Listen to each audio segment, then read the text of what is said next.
Ora, bom dia, meus amigos. Bom, vamos falar aí dos assuntos da atualidade, não é? Que é a cadela Lassie que levou um tiro e como é que a cadela Lassie é tratada como um cão. Pronto, está bem. Eu não ajudo com os termos. Eu até prefiro usar estes termos do que os outros porque quem está familiarizado com o canal percebe as piadas e as indiretas, porque já a pessoa fica maluca de não se poder dizer nada dos grupos protegidos por uma lei que não existe. Mas enfim, é por isso é que eu estou-vos farto de insistir com a história da lei, não é? Se não é lei, vivemos na barbárie. O homem é o lobo do homem, como dizia o Thomas Hobbes. Leviatã é o Estado, é aquele monstro que permite que os outros monstrinhos, que são os seres humanos, não se comam uns aos outros. Como se pode constatar pelas redes sociais que as pessoas se comem umas às outras com uma pinta de primeira apanha quando sentem que estão numa terra sem lei, até levarem com alguém pelo estreito na vida real. A rapariga era a cadela Lassie, a gente já sabe. Mas acho um bocado ridículo estarem a conversar sobre o assunto focados na cadela Lassie e não na mulher. Mas enfim, sim, está bem, pronto. É evidente que esses grupos, como agora se sentem super protegidos, provocam o machão, como a gente já sabe há muito tempo, né? E o machão polícia puxa da pistola. Pois. Realmente é verdade, o engenheiro Luís tem razão. Houve uma provocação bastante considerável do casal dela com a outra. Houve. Eu vi o vídeo várias vezes da câmara do corpo do polícia e realmente elas estavam a provocá-lo e ela tentou dar-lhe com o carro. Quando ele pediu para ela sair, ordenou, deu uma ordem, obviamente policial, para ela sair. Ela pumba arranca com o carro e quase que lhe dá com o carro na tromba. Parece que não se percebe bem, se vê-se o carro e conta a câmera, isso vê-se. Ou seja, vê-se claramente o carro com a intenção de, enfim, passar a ferro o homem. Pode ser considerado legítima defesa? Pode. Se uma pessoa manda um carro contra os senhores, pois, um carro com 1500 kg ou mais, pois, não mata por um triz, não é? Mas tem que ir a julgamento. Não pode ser o Presidente dos Estados Unidos a dizer não, está tudo bem e acabou. Tem que ir a julgamento, quer dizer, houve uma morte. Se há uma morte, tem que ser a julgamento. Como é evidente. Mas isso são os teóricos.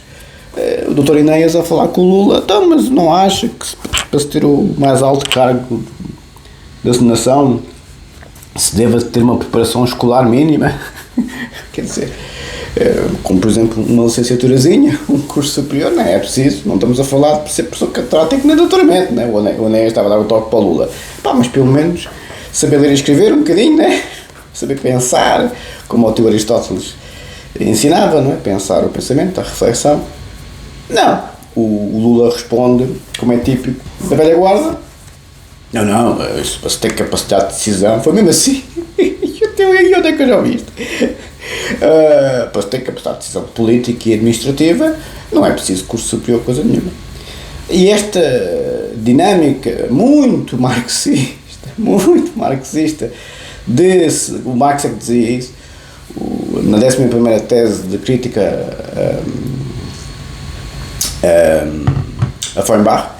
Eu citei esse livro ontem, fiquei todo orgulhoso, a mostrar ao Dr. David que estava a citar o Karl Marx, que cito pouco, conheço muito bem, mas cito muito pouco, porque é comum, quer dizer, não é propriamente um autor que eu me identifico, não é? Conheço muito bem, li-o todinho, e é muito agudo, filosoficamente, politicamente aquilo, como a gente já sabe, os comunas, não é?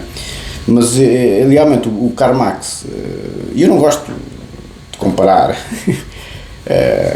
enfim, com os comunas, quem não é comuna, mas vê-se que há ali muito percurso de vida com a lavagem cerebral dos comunas, e houve muita coisa que entrou da parte dos comunas que foram as pessoas com meras e aos intelectuais até hoje. Vê-se muito esse registro de lavagem cerebral do percurso de vida de cada um, em que ou entrou inconscientemente sem se aperceberem, seja afinidades, seja ódios, mas enfim. E então, o Karl Marx dizia, na crítica de Feuerbach, a 11ª, os filósofos até hoje apenas interpretaram o mundo, o que interessa é transformá-lo. Ou seja, o Marx estava claramente a dizer, são os teóricos, têm que ter capacidade de decisão. O que o Lula disse ao Enéas, não é? E o que muitas vezes me é dito nas minhas lives, como vocês sabem. E pronto, contra isso batatas. E há essa teoria completamente errada, como é evidente, que começou com o Tales, que era um pré-socrático, antes de Sócrates, século VI, se não falha a memória. Tales Anaxímenes e Anaxímenes, os primeiros pré-socráticos, aquela geração de quando começou o pensamento verdadeiramente, não é? O Anaxímenes parece que é o fragmento mais antigo, que era o que estava sempre, o Heidegger e o Nietzsche estavam sempre de volta dele. E então, o que aconteceu foi que o Tales também era considerado um teórico, não é? Pois, não é capacidade, não é capaz de fazer nada concreto, nada na vida real. Há muito essa associação dos intelectuais com a literatura, que são os teóricos que não são capazes de viver no mundo real como se vivessem nas redes sociais desde há 2500 anos, que não são capacidades para tomar uma decisão. Quer dizer, isso é um bocadinho caricato, para dizer o mínimo, mas quer dizer, a pessoa por ser um intelectual vai para a política não é capaz de tomar decisões, então é atrasado mental, é? Enfim, não sei, as pessoas acham que os intelectuais são inimigos de tomar decisões. Muito pelo contrário, são tão fundamentados nas suas decisões que normalmente tomam as decisões sem problemas nenhums. O Obama foi um excelente exemplo. Levou tudo aí com uma pinta de primeira apanha. Porquê? Porque sabia muito bem as suas convicções, mesmo que fossem ilícitas, é clarinho como a água, como é que um intelectual governa, como por exemplo Marco Aurélio também, levava tudo aí. Levava tudo aí. E era um intelectual de primeira linha, talvez superior. Não, superior ao Kant não é, mas não era tão gênio como o Kant, mas é considerado um dos maiores filósofos da minha idade, Marco Aurélio, e tinha uma capacidade de decisão extraordinária, não é? Essa coisa, o Tales, quando dizia, é um teórico que não decide nada, isto e aquilo, ele conseguiu prever um terremoto naquele tempo, pronto, a população deixou de mandar a boca.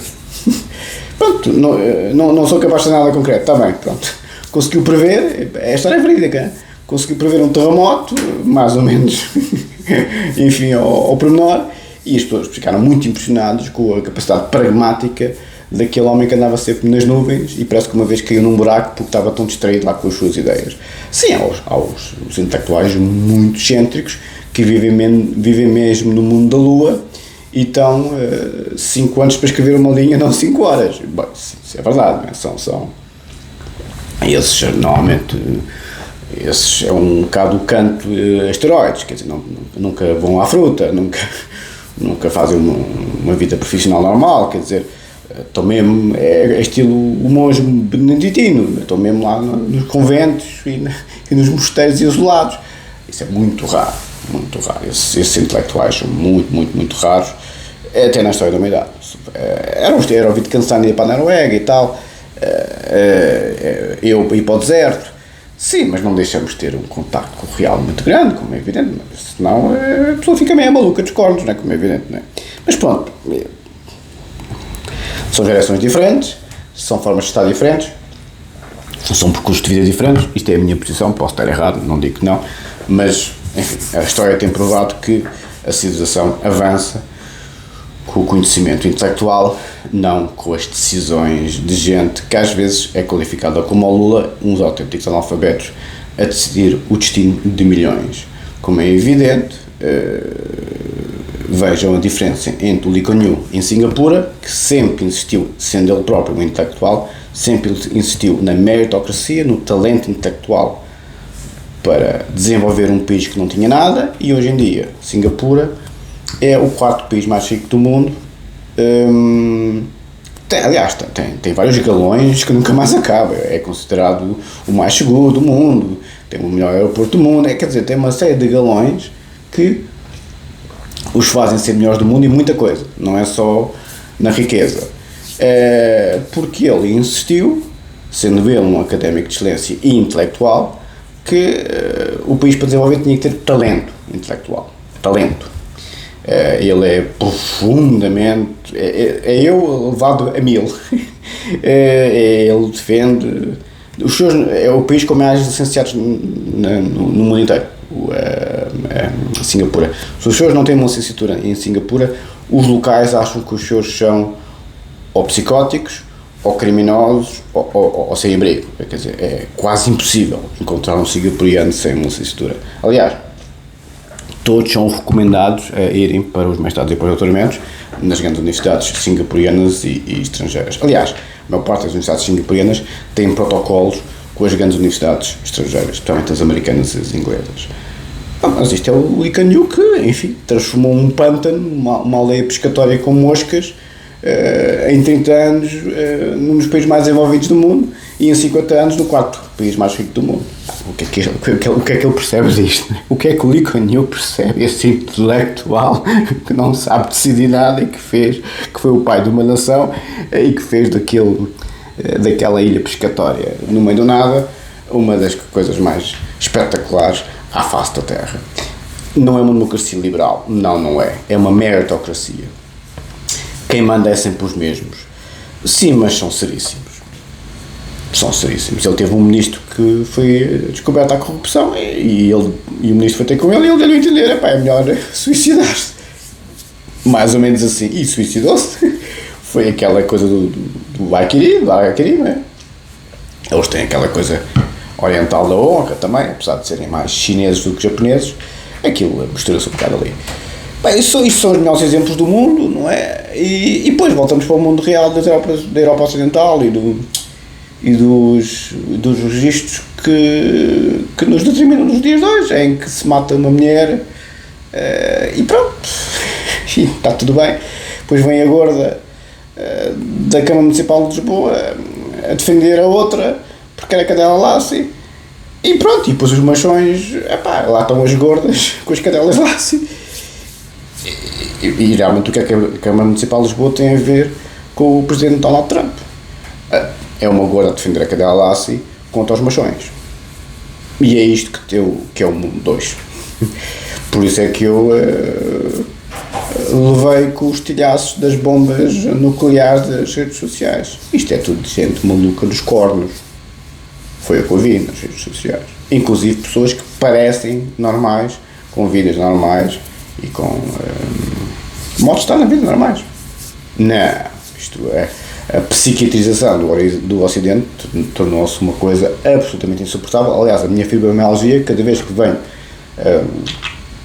que volto para, digamos, a dinâmica ocidental, começo logo a ficar todo empedernido, não só porque o meu corpo, enfim, é tubarão, né? Quer ir ao pescoço de quem direito, como é evidente, não é? A minha natureza. Eu gostava de saber se os senhores tivessem uma mulher vossa parente violada ou um parente vosso morto por uma pessoa que os senhores sabem quem é, se também não iam ao pescoço. É evidente que quando a pessoa sabe quem é o criminoso número 1, obviamente que está a ferver até à medula para lhe meter a pata em cima. Isso é a natureza humana. E quem tem competências para meter a pata, mete. Como é o caso do Trump, como é o caso das tropas especiais, que ajudam sempre o Trump a fazer estas coisas, não é?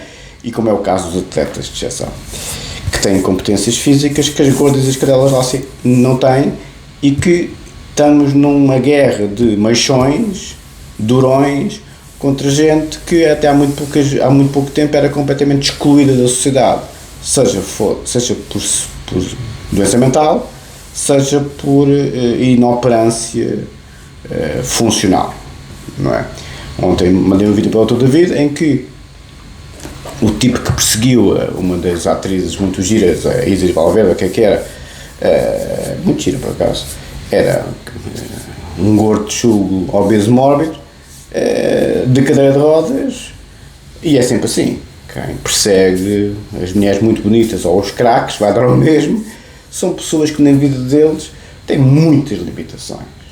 Querem um vínculo com o craque ou com a boa zona para se sentirem que estão a ser validados por alguém que há ali um misto de amor e ódio muito complexo do ponto de vista psiquiátrico. Obsessão, não é amor, como é evidente. Como é evidente. Obsessão e ódio de pronto, é aquela pessoa que vai correr no jogo de futebol para abraçar o Ronaldo, porque pronto, toquei no Ronaldo, sou como o Ronaldo, não é? Os psicóticos e os criminosos nas redes sociais tocam os craques e as boas zonas no sentido de terem alguma conexão com alguém que é tão, enfim, nefilibata, está tão nas nuvens do sucesso, ou da riqueza, ou da beleza, que eles, como estão no extremo oposto, como era o caso deste gordo de cadeira de rodas, vai dar ao mesmo. Como estava a dizer outra vez, um dia que eu dei os pormenores, as pessoas vão ver o que é que o outro lado é, que não são mais que uns cadeiras de rodas, bem, vão ser mesmo cadeiras de rodas, isso vão ser, no mínimo dos mínimos, mas os cadeiras de rodas mentais e os gordos, cadeiras laço e companhia limitadas, que até há pouco tempo estava tudo excluído da sociedade, era o lumpen proletariado. Hoje em dia é muito injusto meter tudo no mesmo saco, há muita gente que é cadela laça e que é um impecável, e há muita gente que não é, mas como tem superpoderes, está tudo estragado. E depois do outro lado estão sempre com os fanatismos, seja com o comunismo, seja com os americanos, seja com o intelecto, seja com a barbárie, seja com o que for. Agora o André Ventura é supostamente um português de bem. Até o Coutinho Figueiredo diz, não, eu estou disposto a votar no André Ventura se ele continuar a comportar desta maneira. O André Ventura agora, como vê que é capaz de chegar à segunda volta, já está a ser bonzinho. Mas passou estes anos todos aos berros e à cabeçada de toda a gente, não é? Já faz lembrar a minha pessoa nas redes sociais, mas eu não sou titular de um órgão de soberania, eu posso dizer o que quero. A lei protege-me. Entendem? A liberdade de expressão é o direito mais defendido pelo Tribunal Europeu dos Direitos Humanos, como é evidente. Por isso é que a Joana Marques se safou. A Joana Marques não teve intenção de fazer mal nenhum aos anjos, foi no gozo, tal como comigo. Eu já disse isto aqui muitas vezes. Uma coisa é ter intenção, claramente, de prejudicar. Obviamente que diz tudo acerca das pessoas que ganham a vida a falar mal dos outros. Mas pronto, os humoristas são os bombas da corte, não é? Como tal, não têm competências para fazer mais nada, pronto, está bem. É aquela arte deles, está bem, sim senhor. Há uns que são os intelectuais que não são capazes de decidir e os outros são os humoristas que são capazes de decidir a falar mal dos outros. Essa é a decisão deles. Como é evidente, é aqui um quid pro quo antigo que eu tenho. E pronto, e o Marx, que eu fiquei muito contente de citar, o Karl Marx foi o mais pragmático dos filósofos. E por acaso foi, a intervir diretamente pela decisão, porque os filósofos são muito prudentes com a decisão. Aí eu argumento alguma legitimidade, porque nós, bem, eu não sou filósofo, mas enfim, já te dizer que diz que sim, porque nós entendemos que não temos o direito de interferir na vida dos outros sem termos certezas absolutas. E a mim só há duas certezas absolutas na minha vida: que eu vou morrer infectado e que alguém vai morrer entubado. Só tenho essas duas certezas. E se posso-vos garantir que isto são as minhas certezas absolutas, não há dúvidas nenhumas. Quais são os maiores penalistas do século XX no mundo ocidental? Pergunta grande e ótima, diz o ChatGPT. Não há uma lista oficial, mas no mundo académico há um consenso forte sobre alguns nomes que moldaram o direito penal no século XX no Ocidente. Vou organizar por escolas de países, que é como os penalistas costumam pensar nisto. Alemanha, centro teórico do século XX. Franz von Liszt, fundador da política. Franz von Liszt nasce 1851, morre 1919. Ok, morre quando a Primeira Guerra Mundial acabou de acabar, passando a redundância, em 18. Ele morre em 19. Von Liszt, o primo do outro que andou metido com a Dama das Camélias, a Marina Pliss, com o Alexandre do Mar Filho, tão espetacularmente celebrizou. É um dos meus favoritos, o Von Liszt, o fundador do conceito de culpa jurídico-penal por completo. Obviamente que o conceito de culpa jurídico-penal do professor Figueiredo é normativo, o do Von Liszt é psicológico e também sociológico, por assim dizer, porque é da escola sociológica, mas é um dos meus favoritos. Fundador da política criminal moderna, escola sociológica do direito penal, influência direta na Europa e na América Latina. Hans Welsel, outro que eu gosto muitíssimo, não é? 1904-1977, criador e finalista da ação, o tal do poder agir de outra maneira, que os códigos penais tiveram uma enorme evolução com esta coisa do poder agir de outra maneira, ou seja, se a pessoa está em face do ilícito, mata o outro, esfola o outro, tortura o outro, ou pode agir de outra maneira e vai para as putas. Ou para o canto, até um dia, não é? Vamos ver? Este é o Welsel. Criador da teoria finalista da ação, divisor de águas absoluto na dogmática penal, sim, é muito bom. O Código Penal brasileiro ainda é completamente Welsel. Sem Welsel não existia Roxin, Jacobs nem a dogmática atual, sim. Klaus Roxin, 1931-2024, morre o ano passado. Eu nunca tinha ouvido falar mal do professor Roxin na minha vida inteira, até chegar às redes sociais. Enfim, é vida. Talvez o penalista mais influente do pós-guerra. Sim, sem dúvida nenhuma. Autor da teoria do domínio do facto, central no direito penal internacional e nos crimes de poder. Eu não posso ir contra o professor Roxin, mas é que não vou mesmo. É que este então, e o que o Trump fez, segundo o professor Roxin, que é o padrinho do TPI e do direito penal internacional, é ilícito. E não é ilícito por ser um americano, e quando é o comuna é ilícito, quando não é americano não é ilícito. Isso não é dar argumentos à esquerda, engenheiro Avelino. Isso é dizer a verdade. Mas eu não tive a escola marxista, nem tive a escola salazarista. Eu não vivo no clandestino. A minha mãe nunca me conseguiu transmitir esse registro do clandestino do meu pai, sempre com medo dos russos. Aliás, eu não tenho medo de nada, como sabem, e o meu coronel na tropa dizia-me isso. Esse é o seu problema. Tem medo de nada, é maluco. Pois, eu não tenho medo de nada, por isso é que também não tenho nada a perder com as consequências, sejam elas quais forem, seja jurídico ou penal, seja existencial, do que me fazem mal, ou seja do ponto de vista criminal, seja do ponto de vista não criminal. Por isso é que eu não tenho filhos, por isso é que eu não tenho fidelidade nenhuma a ninguém, a não ser ao direito, talvez à minha mãe. Mas estão a ver, não... Se morrer amanhã, vou de barriguinha cheia como o Russo Leonardo. Mas há coisas a ajustar, porque a minha natureza é essa. A natureza do soldado, a natureza do guerreiro, é sempre ajustar contas com quem se mete com ele. Porque ele não se meteu com ninguém. Estão a ver? E isso é a lógica da batata. As redes sociais, as pessoas metem-se com quem não conhecem e com quem está a fazer a sua vida, está a pagar as suas contas, está a cuidar da sua família, está a fazer uma carreira, demora anos e anos e anos. Vice da pobreza, bem, não vi da pobreza, mas já perceberam, não é? Mas também não vi dos postos dos Ferraris, não é?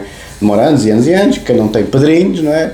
E quem perde um pai cedo, fazer tudo sozinho para se chegar aos galões dos doutoramentos e dos carrões e tudo o resto que os seus conhecem. Isso demora uma vida. Quem tenta destruir isso tudo, porque não gosta da pessoa, ou porque a pessoa lhe lembra os que lhe davam nos contos quando ela era criança, à vontade. À vontade. Até um dia. E isto é a história do mundo. A história do mundo é pessoas a meterem-se com pessoas que não foi uma boa ideia. Seja países com países, seja seres humanos individuais, seja seres humanos individuais, uns com os outros. Porque depois, o mais forte ganha. E o mais forte é aquele que normalmente não tem nada a perder. É aquele que, se for preciso, pega numa pedra e pronto, acabou. Como se vê muito no Brasil. Ele leva um par de bandeirilhas e o outro vai atrás do homem no ginásio e dá 3 facadas à frente de toda a gente, porque lhe meteu um par de bandeirilhas. E o outro que também no meio da rua dá umas facadas no outro, porque também, ao que parece, houve ali uma confusão e começou a filmar o homem morto com o telemóvel à espera da polícia. Não tinha nada a perder. Quando os senhores fazem mal aos outros, seja porque te metem um par de bandeirinhas, seja porque te querem destruir uma carreira, uma vida digna, não estou a falar de criminosa, uma vida digna, seja o que for, obviamente que as consequências do outro lado são catastróficas e não há crueldade suficiente para a vingança. Por isso é que os maluquinhos vão atrás dos homens em pleno ginásio ou no meio da rua e dão-lhes 3 facadas. Estão cegos de raiva. Isto é a natureza humana dos não intelectuais. Os intelectuais são muito mais sofisticados. Os intelectuais, quando é para fazer a folha a sério. Não perdem a cabeça com 3 facadas no meio da rua, não é? Atenção. Mas enfim, voltemos ao mais importante, que são aqui os meus amigos. Enquanto eu tiver Kant, alma e Kant à inglesa, ainda vou entretido. No momento que já não tiver nada para me entreter e tiver das putas só, vão ver o que é que a casa gasta. Jacobs ainda está vivo, nasceu em 1937, criador do funcionalismo sistémico, autor do polémico direito penal do inimigo, exatamente, extremamente influente e contestável. E, por último, Carl Biding, que eu gosto muitíssimo, é superior a Engels, que o professor Paulo Sousa Mendes gosta muito também, que é a teoria normativa clássica e a base para o desenvolvimento posterior da imputação. Conclusão alemã. Se alguém diz que o direito penal do século XX tem um centro, ele fica aqui. Itália. Dogmática mais filosofia penal. A jurisprudência italiana. Francesco Carnelotti, gigante do processo penal e de teoria geral, influência transversal, penal, processo de filosofia. Não gosto muito dele, mas reconheço que é o craque número 1 para eles. Giuseppe Bettiol, este já gosto bastante. Penalismo de matriz personalista e ética, influente na reconstrução do pós-guerra. Gosto dele porque foi o que permitiu o desfascismo da doutrina penal italiana, porque, como sabem, o Mussolini, quando lá teve, ui. Espanha, século XX tardio, mas decisiva. Luís Jiménez da Azúa, muito importante este, muito importante. Conheço muito bem, quer dizer, conheço, não pessoalmente, mas enfim.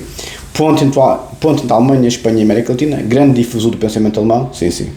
E Francisco Munhoz Conde, este também um gentleman, dogmática crítica, influência em direitos fundamentais e em garantismo. Andam todos ao mesmo, não é? Também muito importante por causa do Franco. Este, o Munhoz Conde, por causa que o Franco, mais uma vez, fez o processo penal à medida do ditador, tal como aconteceu com o Salazar, o processo penal de 1929, atendendo que o Salazar chegou ao poder em 28. Mas enfim, a gente faz de conta que a gente se esquece que os fachos veem o Salazar como o professor Roxin, o Kant e o Aristóteles numa única pessoa, e que os comunas, malucos, Bloco de Esquerda e Partido Livre e Companhia Limitada, veem o marxismo-leninismo, o stalinismo e o trotskismo como o fim da história e o último da humanidade.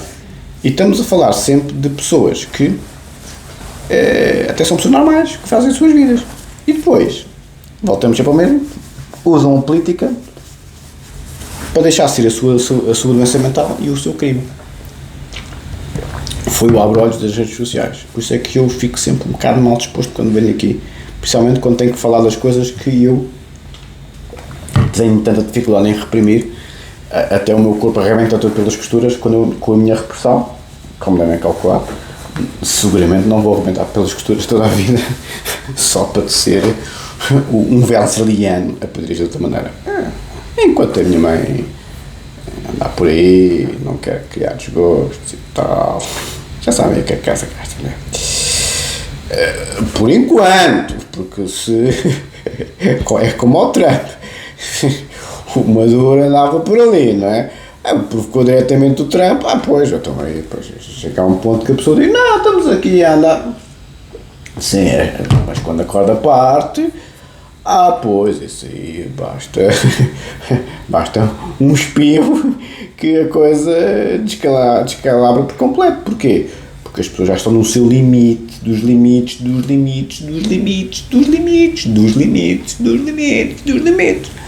Realmente, com o outro lado, se tem muito a perder, se tem filhos, se tem sobrinha, se tem irmão, não é? Meu amor, bem, não me quer chatear. França, menos dogmática, mais política criminal, fico logo a ferver. Há uma repressão muito, muito considerável. Por isso é que eu não gosto nada de falar disto nas lives, e cada vez que me puxo o assunto eu sei, não é uma boa ideia. Não é uma boa ideia porque Os senhores falam de alto, não é? Os senhores falam de alto porque as consequências nos outros é sempre muito bonito nós mostrarmos compaixão e solidariedade, sim senhor, mas até nos tocar pelo estreito, aí é que vemos a capacidade de, como dizia o Gil Deleuze, a ética é esta altura do que nos acontece, a capacidade ou não de encaixe em relação a algumas situações. Quando as pessoas, lá está, estão a fazer a sua vida e demorou uma vida inteira a terem uma estabilidade mínima ou máxima nas suas dinâmicas. E quem tenta, obviamente, de destruir isso tudo por razões políticas, por razões pessoais, por seja o que for, quando não vos conhecem de lado nenhum, obviamente que não há crueldade no mundo inteiro que ilustre a vossa reação, porque os senhores ficam uns autênticos touros enraivecidos como os malucos que vão para o ginásio, para o meio da rua e para a estação de gasolina, onde também um homem, um camionista, foi morto em público, levou uns tiros e depois o outro ainda lhe passou com o carro por cima porque cegou de raiva. Quando as pessoas chegam de raiva, levam tudo à frente, seja crianças, seja mulheres, seja o pai, a mãe, a tia, estão cegos de raiva, entendem? Não são psicóticos, mas chegaram de raiva porque o que o outro lado fez foi tão grave, que eles arrebentaram pelas costuras de raiva. Seja intelectual, seja lá o da favela da Rocinha. Claro que o da favela da Rocinha não tenta reagir de outra maneira, não tem essa sofisticação, mas o ser humano é muito parecido, o Tolstói dizia isso, nós somos muito, ele acaba a Guerra e Paz com isso, os seres humanos são muito diferentes na sua alegria e são muito similares na sua tristeza. Os seres humanos na merda, no assassinato, na psicose, quando ativam os núcleos psicóticos e esquizógenos da personalidade, são exatamente iguais. A perversidade que se vê num psicopata ou num psicótico é uma pessoa normal, como o outro maluquinho, a matar o outro no meio do ginásio com a raiva. E quem lá saber que estava lá outras pessoas, o outro entrou no ginásio, fugiu dele da porta, todo ensanguentado já, e ele vai atrás dele por dentro do ginásio e dá-lhe mais 3 ou 4 pancadas no meio de toda a gente. Estava cego de raiva, entendem? Isso é o ser humano. As redes sociais promovem isso a 550 mil a hora, porque o que é feito contra pessoas que não conhecem lá nenhum, e no meu caso, digam-me os senhores, mas eu nunca tinha visto, nunca vi até hoje nas redes sociais, os senhores que andam nisto das redes sociais mais do que eu, digam-me se alguma vez viram alguém a construir canais, seja nos YouTube ou noutras redes sociais, única e exclusivamente dedicada a uma pessoa específica, no meu caso eu, em que durante anos a fio centenas e centenas de material foi fabricado, seja vídeos, seja mensagens, seja o que for, única e exclusivamente a falar daquela pessoa.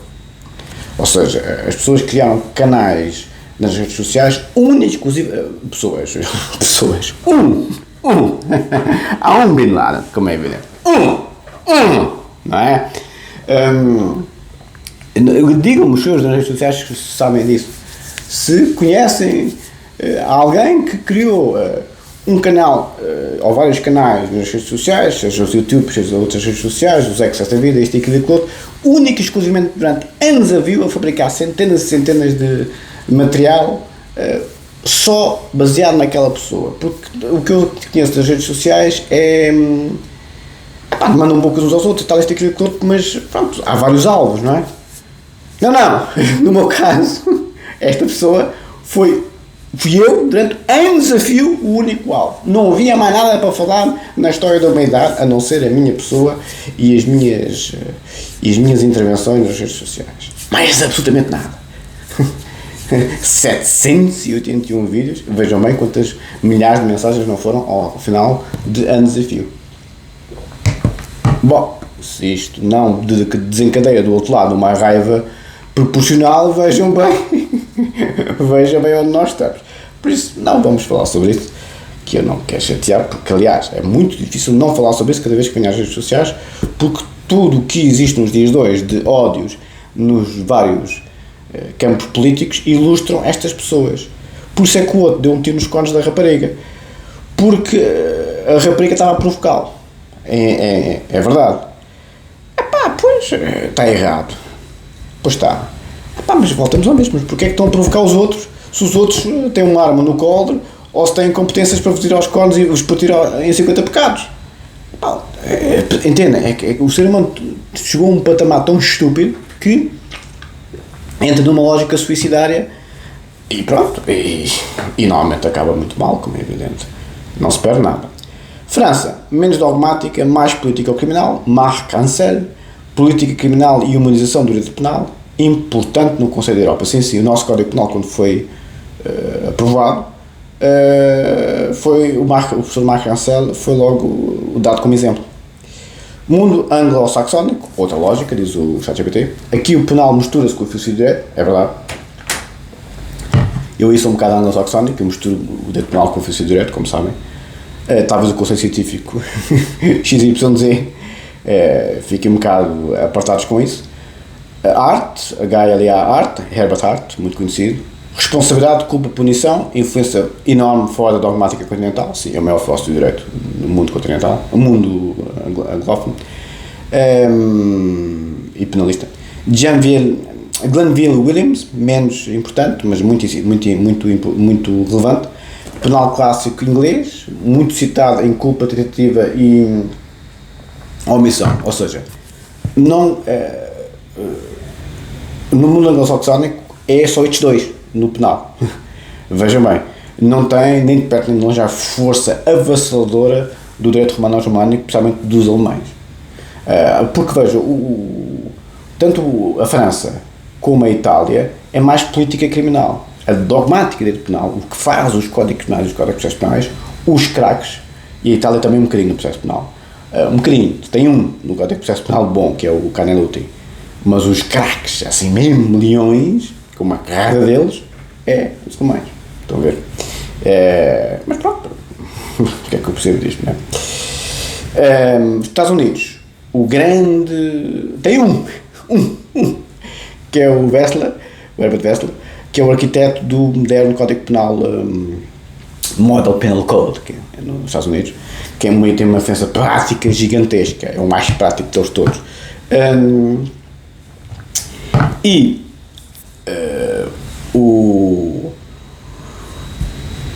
O ChatGPT diz top 5 consensual, se tivesse de escolher os maiores, se forçar uma hierarquia académica, muitos penalistas concordariam em algo próximo disto. Hans Wessel, o primeiro, concordo. Segundo, Klaus Roxin. Terceiro, Franz von Liszt. 4, Günther Jacobs. 5, H.L. Hart. Ou seja, os primeiros 4, todos alemães. Os primeiros 4, 3 o trabalho às carradas no meu erro de campo, que é o Jacobs, o Roxin e o professor Wessel, mas também trabalho muito as 28 edições do manual do professor von Liszt. Pronto, o que eu vou fazer para concluir é dizer ao ChatGPT, como eu já me comparei, bem, eu comparei o ChatGPT com o Wessel, com o von Liszt, com o Roxin e com o Jacobs e também com o Biden, que eu lembro-me, vamos comparar erro de Kant. Estes são os maiores penalistas do século XX no mundo ocidental. Ok? É a fina flor que fez os códigos penais todos os dias de hoje. Não estamos a falar dos autores clássicos como o Kant, como o Pufendorf e outros afins. Bem, o Pufendorf é noutra área, vamos perceber. Não vamos buscar a velha guarda, estamos só a buscar a fina flor dos génios atuais. A maior parte deles contemporâneos ainda vivos, mas todos herdeiros, obviamente, do nosso amigo Immanuel Kant. R. Kant, como já comprei com os alemães todos, e até com o próprio Hart, vamos ver o que é que ele diz sobre R. Kant supera Carneluti, o italiano. Estou curioso. Porque isto realmente comparar-me ao Kant e Companhia Limitada, pois, porque isso é os génios dos génios. Pelo menos há uns que deixa cá ver se ele apanha. Acho que não apanha. Tem que ir buscar o lençol. Em que faça estas perguntas todas. Deixa eu ver se ele apanha.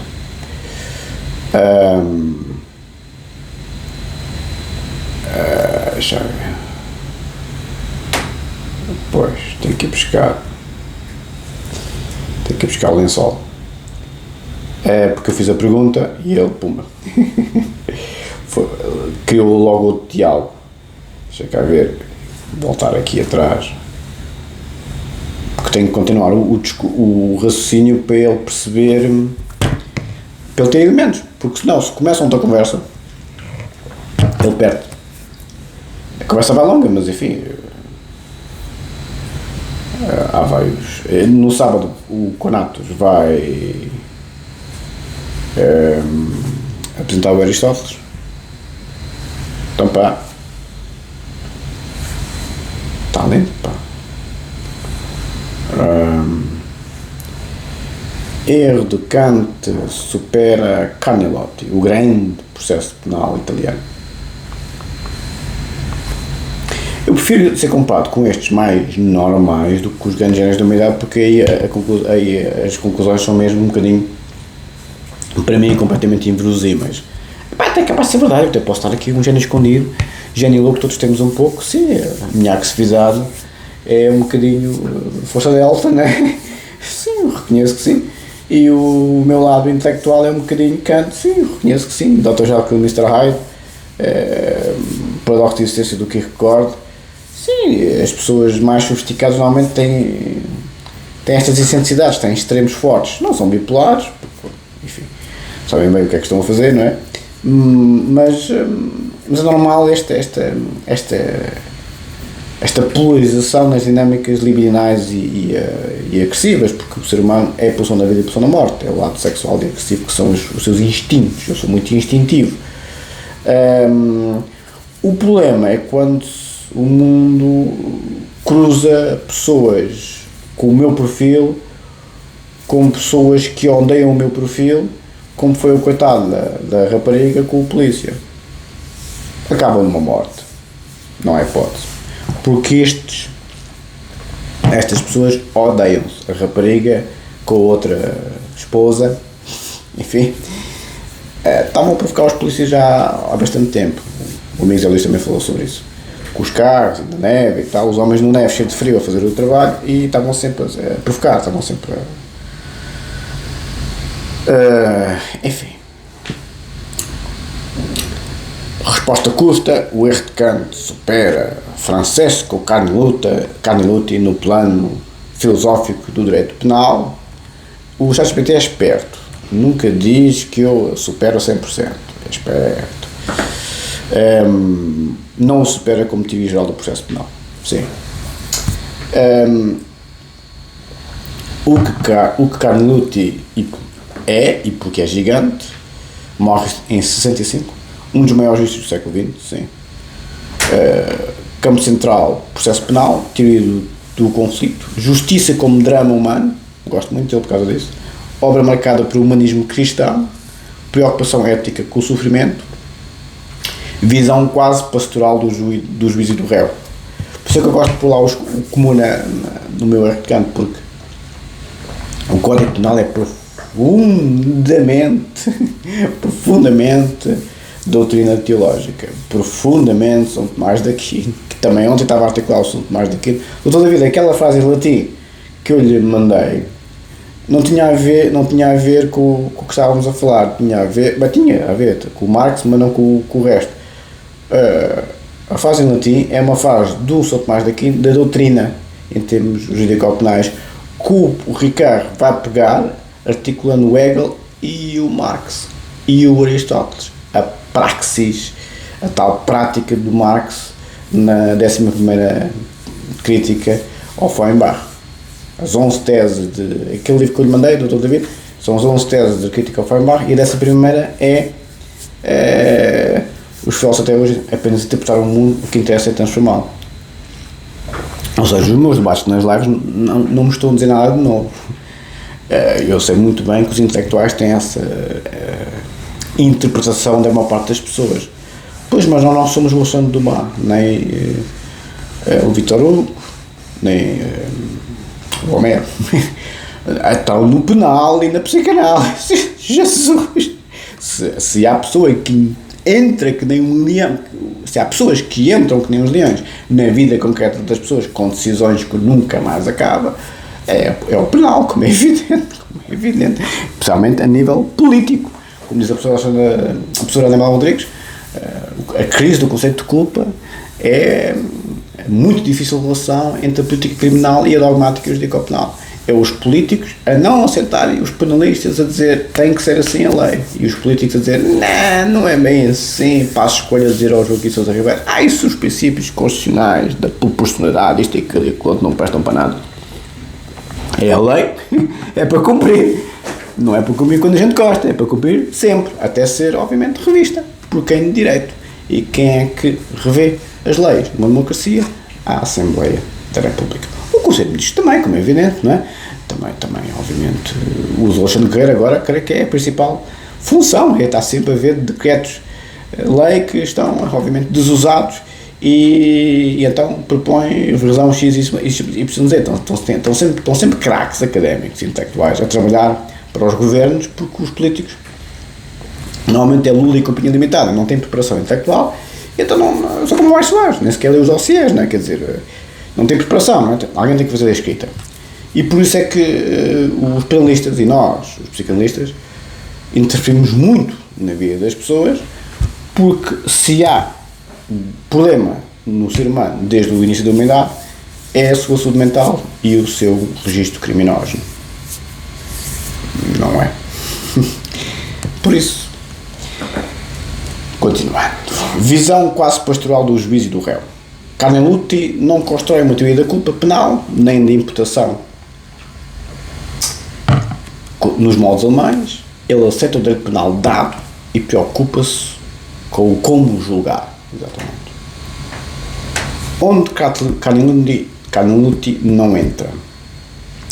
Carneluti não critica Kant, não problematiza a autonomia da vontade, não discute a legitimidade filosófica da reprovação penal, não questiona o sujeito racional abstrato, que é o que eu mais questiono. Como é que os senhores podem ter o desplante de se assumirem como pessoas racionais se estão sempre a cometer crimes e estão sempre a justificar que crimes sejam cometidos contra outros, mesmo que sejam uns brutos e uns ditadores e uns bandidos? O Gaddafi era um bandido? Sim. Então, mas vai-se matar o homem à porrada? É isso que é a punição? Toda contente? Quando disseram, o Gaddafi foi morto. Ai, finalmente. Na televisão apareceu a dizer isso. Eu disse, Jesus. Quer dizer, mas depois são uns biados tudo também com a religião. Bem, então a Hillary com o Bill Clinton, bem, então aquilo na fruta, não é?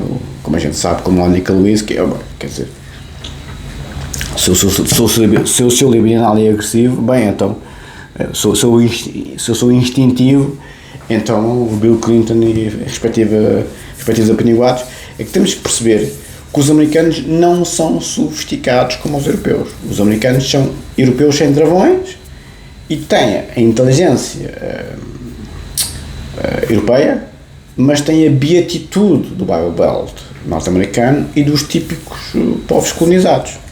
Não têm uma filogênese erudita. Não tem. E isso vê-se, e a América só é império porque a Europa degladiou-se com 2 guerras mundiais no século XX e estourou. Mas os americanos são europeus, como é evidente, sem travões. Ou seja, o pior do europeu, no sentido religioso, está na América. O pior do Norte, o pior do europeu, no sentido do não intelectualismo, está na América do Sul, em África. Ou seja, e na própria Oceania. Temos que perceber que o europeu, pela Igreja Católica, pelo cristianismo, pela Inquisição, por mais que me custe dizer, conseguiu colonizar os seus valores em toda a gente, especialmente, obviamente, no mundo ocidental, mas as colónias ficaram com o pior, não ficaram com o melhor. O melhor chama-se Klaus Roxin, o melhor chama-se Platão, o melhor chama-se Kant. Não tem disso. Tem um ou outro, mas muito pouco coxinhos. Há algum filósofo do direito ou um penalista com a estatura do professor Roxin, ou então do Kant, Nossa Senhora, na América do Sul, na América do Norte, em África, na Oceania? Nenhum. Como se vê aqui pela lista do ChatGPT. Eu perguntei. Nenhum. Aparece a Alemanha, nem põe os portugueses, e estou a fazer a pergunta em português. É um bocadinho injusto, mas verdade seja dita, os portugueses não têm a promisância dos alemães, dos italianos, dos franceses e dos espanhóis. Não têm. Só o professor Figueiredo Dias. Sim. O ChatGPT não coloca na lista porque o professor Figueiredo Dias é uma espécie de gêmeo do professor Roxin. Aquilo é quase a mesma coisa. Entendem? Se ele é plágio, não. O professor Figueiredo Dias obviamente é mais original no que se pensa, mas o ChatGPT não considera no mesmo patamar porque o professor Roxin é o Figueiredo Dias número 1. Já está o outro, pronto.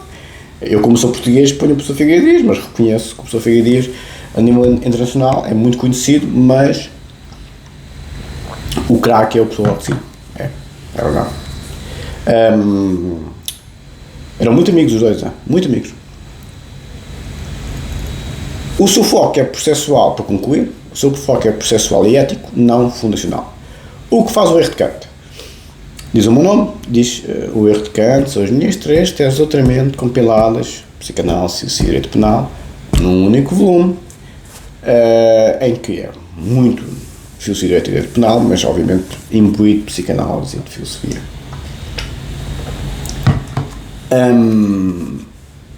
O erro de Kant atua antes de Carneluti no plano lógico, questiona a base filosófica da culpa penal, desmonta a ideia kantiana da autonomia como fundamento de imputação, mostra que todo o edifício penal moderno, Welzel, Roxin, Jacobs e também o processo penal humanista pressupõe um sujeito normativamente idealizado. Eu não sou idealista nem ingênuo. Eu sou muito pragmático, levei com os embrulhos toda a vida da doença mental e do crime. Mas enfim, ou seja, eu digo é que o processo penal e o direito penal, por mais que me custe dizer, é que são um bocadinho idealistas e ingênuos. Não tenho a posição da extrema-direita que estão errados, acho que deve haver aqui alguns refinamentos, não é? Porque pressupõe um sujeito normativamente idealizado. Sim, o ChatGPT lê-me bem. Se a culpa é problemática, o processo também o é, porque julga algo cuja base não foi justificada. Exatamente. Comparação direta. Filosofia de direito penal, Carneluti, 2 estrelas, erro de Kant 5. Teoria da culpa, Carneluti, 1 estrela, e grande série, o erro de Kant 5. Crítica ao kantismo, 0, Carneluti não faz, erro de Kant 5. Processo penal, Carneluti, 4 estrelas, o erro de Kant 3. Humanismo jurídico, Carneluti, 4 estrelas, o erro de Kant 3. Questionamento fundacional, Carneluti, 1 estrela, erro de Kant 5. Depois o ChatGPT dá uma tarefa infinita ao Carneluti, mas eu aqui já sou capaz de ceder um bocadinho mais a estes elogios. Quando se compara com o Kant ou com o Roxin, já não alinho. Mas com estes mais normais, não os grandes gênios, pois, o Roxin não está ao nível do Kant, mas foi, juntamente com o Welzel e com o professor Von List, o que fez o direito penal do século XX para toda a gente. Devemos muito a estes 3.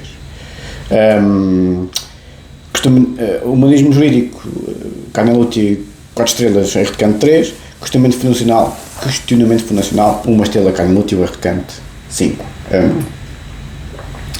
Pois, realmente, é uma tarefa considerável, é capaz de ser verdade. Vamos ver, quando a obra for publicada, o que é que os especialistas dizem. Mas é mais legítimo este do que o Kant, ou que o 7º na história da humanidade. Pois, isso acho ridículo, não é? Em que sentido há superação? O erro de Kant supera Carneluti porque Carneluti humaniza o julgamento, o erro de Kant questiona o que está a ser julgado. Carnot suaviza a dor do sistema, o erro de Kant pergunta se o sistema é legítimo desde a raiz. Eu gosto do Carnot. Carnot pergunta como julgar com humanidade, é um homem muito humano. O erro de Kant pergunta, temos o direito de julgar assim? Conclusão final, Carnot é insubstituível no processo penal e na ética judicial, é verdade. Erro de Kant é muito mais profundo no fundamento filosófico do direito penal da punição. Portanto, se o erro de Kant supera Carnot no plano filosófico fundacional do direito penal, não o supera no campo processual. Fiquemos por aqui. O vídeo foi longo, tínhamos muita coisa para falar. O que é que me apraz dizer para concluir? Vivemos num mundo em que foram dados direitos a mais a pessoas que não são equilibradas, ou que estão sempre do contra, ou que estão sempre a desafiar a lei da força e a força da lei, e depois as consequências, como sempre foi a história da humanidade, é facada, tiro e dentes partidos, no mínimo. É o ser humano, é a pulsão da morte, como dizia o teu Freud. É a nossa natureza. É a nossa natureza andarmos a batatar uns com os outros. O homem é o lobo do homem. Quando se provocam as pessoas, se do outro lado tiver uma pistola, um cinto negro ou um militar, pois, era o microcrocopo no Pride, era mais temido que o Fedor Emelianenko, porque cada vez que levantava da perna, era uma decisão de óbito para os outros, porque tinha ali um moache, pontapé à cabeça, que literalmente arrebentava com a cabeça dos outros.